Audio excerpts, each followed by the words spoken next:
இன்னும் யுத்தமே துவங்கவில்லை, ஆனால் அதற்குள் என் மீதுள்ள அச்சத்தில் இப்பொழுதே தயக்கம் கொள்ள ஆரம்பித்து விட்டாயா?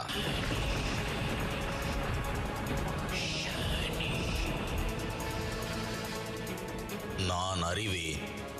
சனியின் உணர்வுகளை நான் அறிவேன். ஏதோ குரல் சனியை அழைத்துக் கொண்டிருக்கிறது.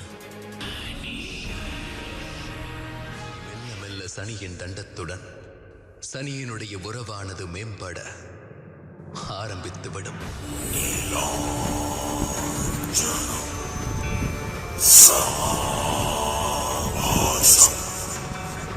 ரவி